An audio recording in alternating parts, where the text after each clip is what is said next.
Imagine if Romeo and Juliet's story hadn't turned out the way you thought.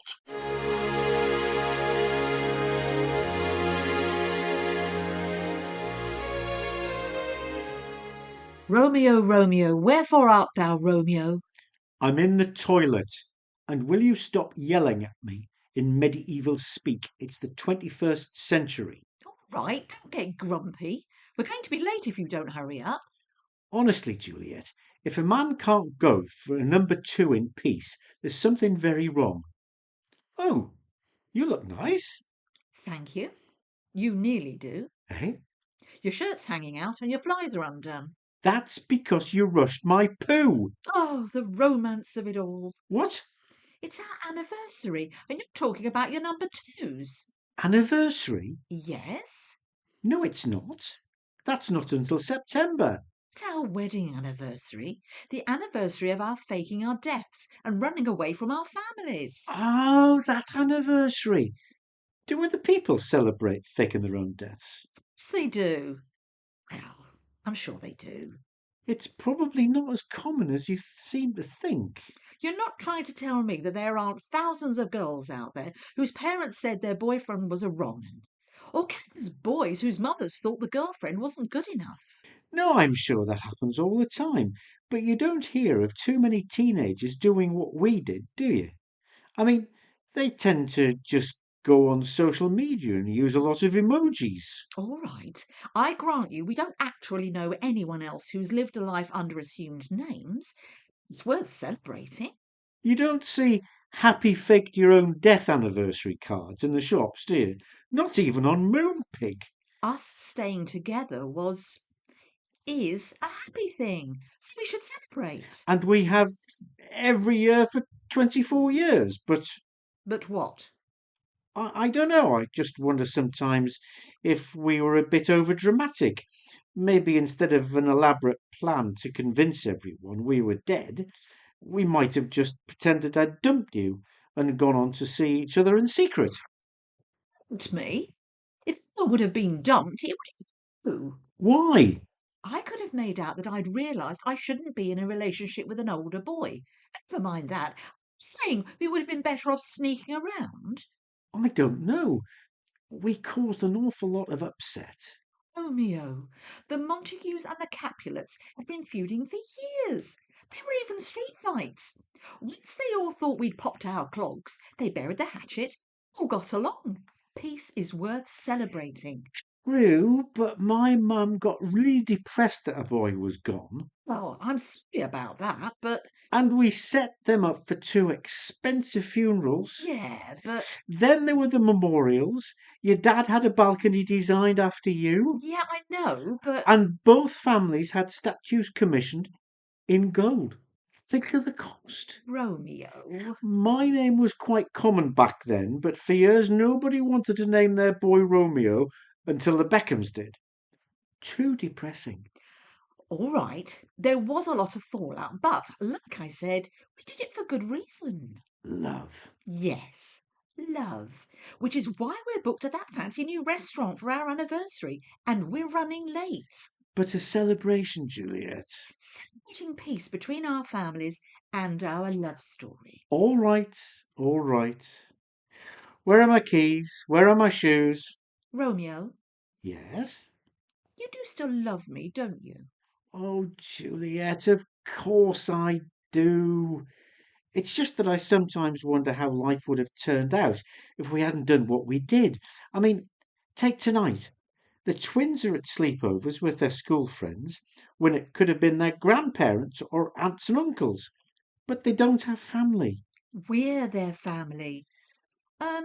When you say sleep over at school friends, and I probably should have mentioned this, uh, Katie is staying at Tom's. What? Our little girl is staying at a boyfriend's house. She's 17. Tom's a boy. She can't stay with a boy. Have you any idea what boys are like? I know what you were like.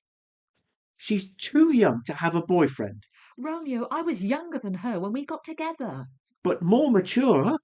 Tom's a nice boy, and so are his parents. His parents, they're They're what? they're not like us. Where's James staying? At his girlfriend's. Oh my days. What are that girl's parents thinking? You have got to be joking. What? See what you're doing here. You're behaving exactly like our parents did when they knew we were together. That was different. Hey, We were star-crossed lovers. Our kids are, well, they're too young to be in love. we were young. But we were infinitely more responsible than them, much more grown up. Were we? Yes, at 17 I already had a job and we'd set up home together. James thinks the fridge fills automatically, is incapable of finding matching socks to wear.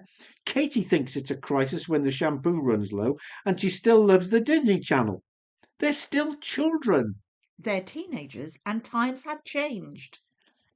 Can you imagine James saying, "But soft, what light through yonder window breaks"? Well, How much more likely to say that to his girlfriend of his, "You're looking sick, innit?" you were a romantic. And Katie, is she more likely to say, "Parting is such sweet sorrow," or "Catch you later, bro"? Our kids don't know how to be in love, and they'll just make a mess of things, or worse. Worse? Do I have to spell it out for you, Juliet? The birds and the bees. You mean? Yes, I mean, we have to put a stop to these relationships going too far.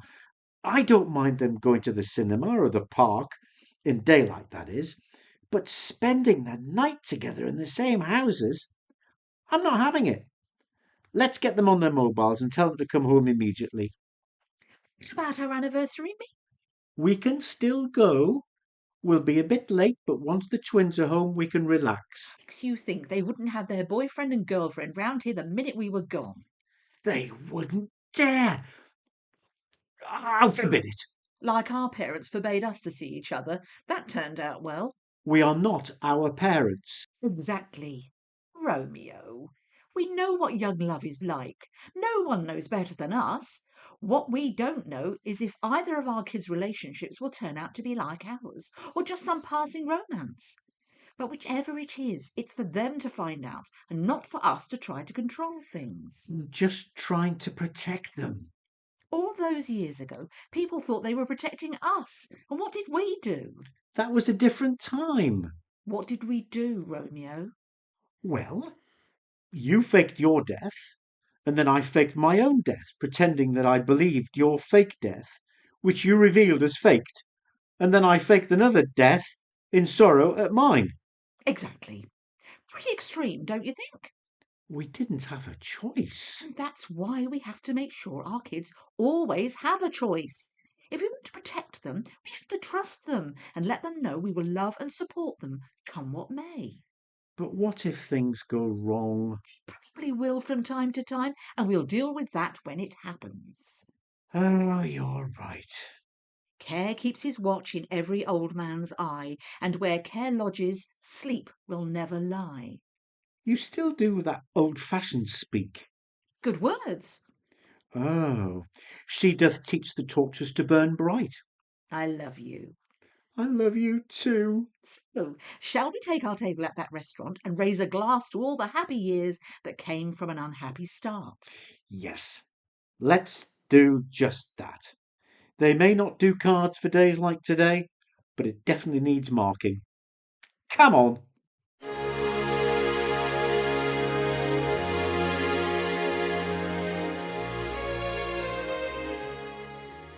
That was Star-Crossed with Steve Wright and Lynne Cartlidge.